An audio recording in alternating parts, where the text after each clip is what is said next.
Ignition sequence starts. 6, 5, 4, 3, 2, 1, 0. Liftoff. We have a liftoff.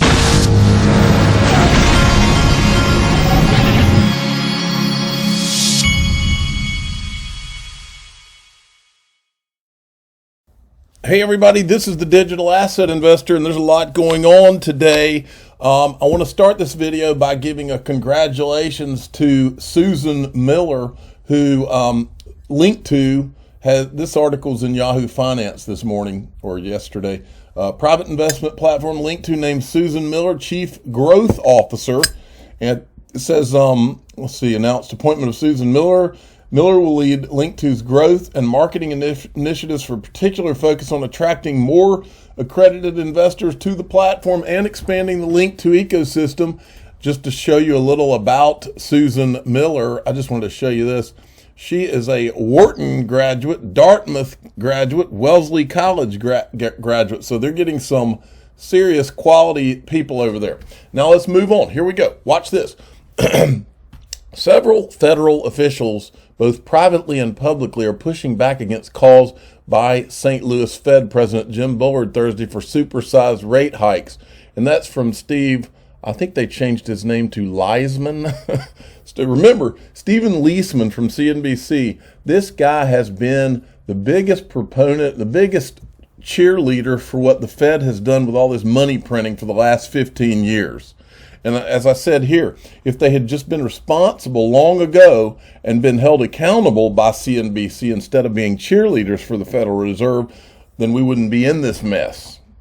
You can't print money the way they've done and keep interest rates artificially low for this long without having a disaster on your hands this many years down the road. Now, this is interesting. Look at this.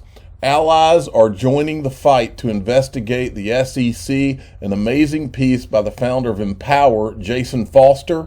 And I retweeted this and I said, they are surrounded by the truth. Just a matter of time. All truth passes through three stages. First, it's ridiculed. Second, it's violently opposed. Third, it is accepted as being self-evident. We've watched it, folks. This article deserves for you to hear every single word, and so I'm going to go through it, shining a light on, because remember, this Jason Foster, this guy came to the party from nowhere. None of us, I've never met the guy.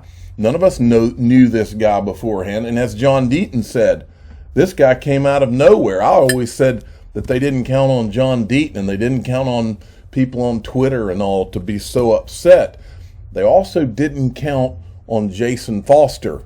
And so Jason Foster is definitely one of the good guys in this, and he deserves for you to hear this entire article. So I'm going to do it as fast as I can.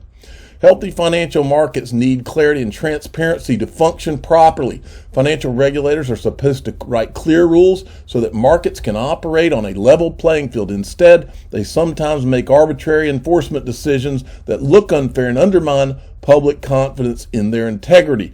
Among the safeguards against the kind of government overreach that distorts markets and hinders innovation, the Freedom of Information Act is a vital tool for Americans to enforce transparency and accountability on the government. But it takes a lot of persistence to make FOIA work the way it should.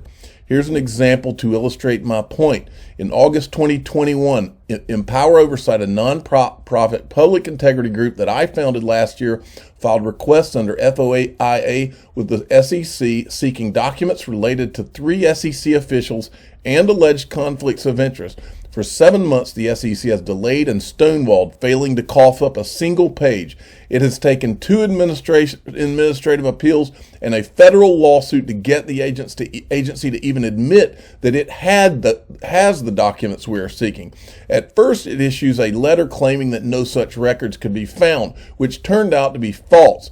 What is this controversy about, and why should you care? Developers and users of digital currencies have sharply criticized the SEC for its failure to enact clear rules for digital tokens while taking selective and inconsistent enforcement actions. Whether these digital assets known as cryptocurrencies should be treated as securities that are subject to SEC's jurisdiction or as commodities which, like traditional currencies, fall outside of its jurisdiction is a controversial and unresolved question. Rather than adopting clear rules based on neutral policies to guide innovators, investors, and regulators in the crypto space, critics say that the SEC has instead arbitrarily tried to enforce securities regulations against developers of some digital currencies while allowing others to operate unmolested. Critics also point to an appearance that conflicts of interest may have tainted these SEC enforcement decisions. Empower Oversight's FOIA requests are aimed at learning whether any SEC documents might support the widespread claims of apparent conflicts that are undermining public confidence in the SEC's neutrality and objectivity.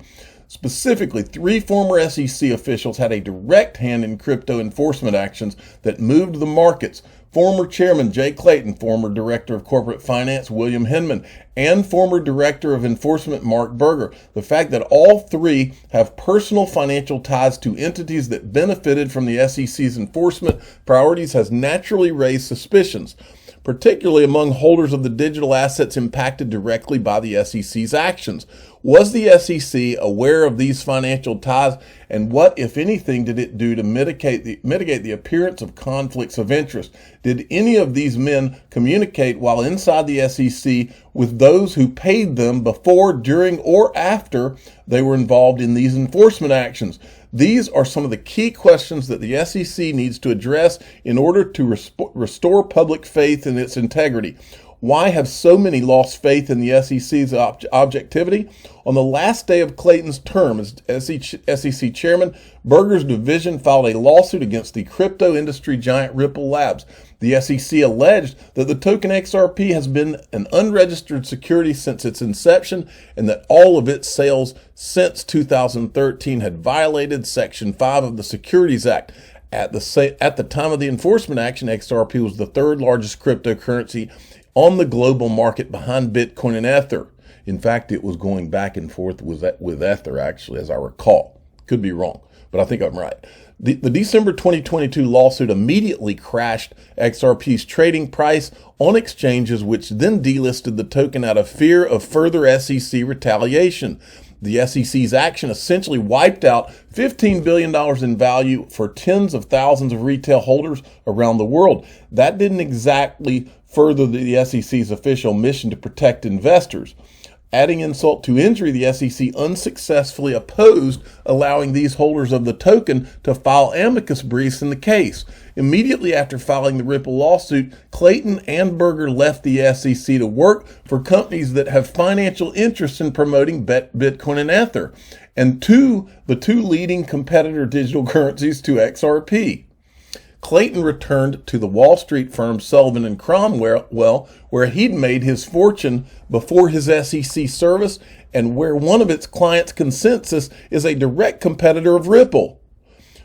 Clayton also joined the advisory council for cryptocurrency hedge fund One River Asset Management, which had consolidated $1 billion investment in Bitcoin and Ether shortly before Clayton's agency filed the Ripple lawsuit. For his part, Berger joined the Wall Street firm Simpson, Thacher & Bartlett, which is a member of the Enterprise Ethereum Alliance, a coalition built by Consensus to promote and market Ether. Hinman's ties to Simpson Thacher, to which he returned after leaving the SEC, were much deeper. He'd been a partner at the firm before joining the government, and during his tenure at the SEC, Hinman received more than $15 million in payments from the Ethereum-linked firm. Perhaps the most glaring questions arise from a high-profile speech that Hinman gave in 2018, where he declared that putting aside the fundraising that accompanied the creation of Ether, the token was not a security, and its sales were not securities transactions. Ether's market value subsequently rose by more than 600%. Evidence made public in the Ripple case reveals that Hinman met with Consensus on multiple occasions before giving the speech, as well as a group of lawyers organized by venture capital giant Andreessen Horowitz to present a safe harbor regulatory white paper that exclusively mentioned Ether. 3 months before, man, I'm so glad I'm reading you every word of this article. Let me tell you what, just reading this article just reminds me of everything we've been through and everything we've shown. It just pisses me off.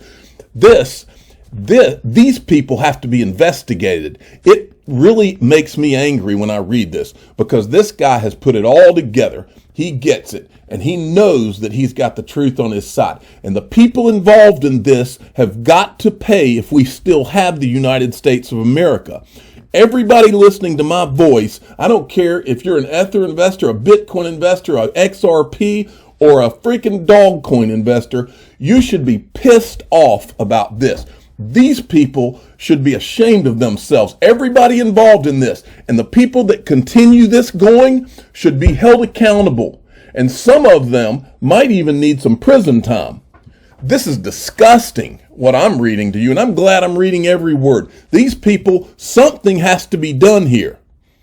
Listen to me roar, because this pisses me off for the sake of everyone out there, and for us to even have a country.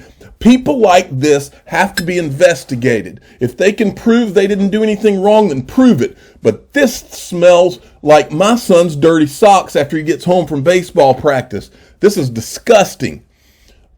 Well, I lost my place. I'm so just pissed about this. 3 months before Ripple lawsuit was filed, Clayton's firm, Sullivan and Cromwell, assisted Consensus in its acquisition of the Quorum platform, designed to directly challenge Ripple's cross-border payments business. And in addition to returning to Simpson Thacher, days after the Ripple case was filed, Hinman became an advisory partner to Andreessen Horowitz' multi-billion-dollar crypto investment fund. With all this evidence raising questions about the objectivity of the SEC's enforcement agenda, critics are pointing to Clayton, Hinman, and Berger as the latest examples of the classic revolving door between regulatory agencies and the companies they regulate. This is understandably frustrating to citizens who are fed up by a lack of transparency in how enforcement actions are taken and a lack of oversight by agency ethics offices that are often toothless by Congress, which is the last resort for Americans who want meaningful oversight of the regulators by its elected representatives. The SEC has yet to answer Empower Oversight's FOIA lawsuit. We had asked for communications between Clayton, Hinman, Berger, and those outside the SEC with a financial interest in the SEC's enforcement decisions. At first, the SEC claimed it could not find any, but following our appeals and questions about how the searches were done, the agency recently admitted that around 1,000 pages of communications between Hinman and Simpson Thacher turned up after all. As of this writing, though, the SEC has failed to turn over any of those pages. Today, February 11th, 2022, was the deadline for the SEC to answer our lawsuit in court. On Thursday, February 10th, we agreed to a 1-week extension on the condition that the SEC provide the documents it has already located. We are also sending the SEC some additional search terms to inform the additional searches it agreed to conduct. Empower Oversight expects the full measure of legally required transparency from the SEC, and we will continue to press SEC to find and produce the documents is required by law to disclose to the public. Cases like this are why Freedom of Information Act is so crucial to our democracy and why transparency throughout the government is critical to keeping its power in check, but it sure ain't easy. Folks, here's what I want you to do. I want you to send everybody you know, if you do nothing but just sending the clip of me reading this, and let them hear how pissed off I am. I've lived this, okay, ever since this lawsuit dropped. I never wanted to go here. I've been forced to live this, and it smelled to high heaven when it first happened, and I, along with many people out there, have helped to piece together what happened. There's thousands of us, and all we want is a level playing field. It's all we ever wanted was a level playing field. If Bitcoin and Ethereum are the greatest digital assets that ever existed, then let them prove it on a level playing field. I don't think they can. I don't think they ever could. And I think the people behind this knew it. And I think that's why they threw up roadblocks to stop XRP and to stop Ripple. And I'm pissed off about it because we invested in the right digital asset. Not just XRP, I'll even throw XLM in there. We invested in the ones that we knew. We knew that they had what it took to compete on a level playing field. We're not afraid of that competition, never have been, because XRP is a better technology. It is the greatest digital asset ever created. So send this around. Let people hear me pissed off. I'm not just pissed off for the sake of Ripple and XRP. I'm pissed off at what's happened to our country. I'm pissed off that we are putting these lifelong bureaucrats these people in power, and their agenda has nothing to do with protecting us. It has nothing to do with giving a rat's ass about Americans and what's good for this country. They're protecting themselves and their cronies and their freaking government careers that they want to keep going. And they're getting rich in the process. It's shameful what's happening to this country, and these people are sick. They ought to be ashamed of themselves. And you want me to show you more sick? I decided it would be a flashback Friday for all you feeble Americans out there. Listen to this. I still don't understand how Ethereum was able to build out its technology with an ICO, which is definitely a security, thus that demands SEC regulation and the costs associated with it, and Ripple doesn't. The Kremlin arranged for Vitalik to meet one of Putin's powerful surrogates, Tatarstan President Rustam Minakhanov. The policy certainty in the U.S. exists for Bitcoin and Ethereum, despite the fact those are China-controlled platforms. The U.S. government gave regulatory clarity to Bitcoin and Ether. This was 2 years ago now, more than 2 years ago. The director of corporate finance, Bill Hinman, gave a speech providing clarity that the SEC did not view Bitcoin and Ether as securities. The U.S. government still does not know what it's doing when it comes to crypto. Also a tradition of stability. So it's not like some tiny tax haven that's going to turn against us the moment that the U.S. government wants them to. But we need to have a level playing field so the market can pick which ones they want to use and not be, as today they are, hindered by regulatory uncertainty. I think you got to have a level playing field. Today, because of the mining control of Bitcoin and Ether in China, these are technologies controlled by China. And 80% of mining capacity is based in China for both Bitcoin and Ether. Which is the idea of essentially let's make sure we get these models right so we don't end up in the same place 15 years from now. That's Chris Dixon from Andreessen Horowitz, by the way. Instead of Mark Zuckerberg, it's whatever Vitalik in front of Congress or something. Gary Gensler's rear end is going to be on Capitol Hill so much he's going to develop saddle sores and from the hearings, from the seat at the hearings. There is no doubt in my mind. Это русский миллиард сложнее. Понял. У него и стол больше. Slumming came inexpensive. You ought to be pissed off out there like I am, folks. You ought to be, regardless of what you're invested in. I want to remind everybody, with the crypto prices and the market and things going crazy these days, listen, you need to have an antivirus. You need to have a pure VPN. Here it is if you haven't seen what it's about.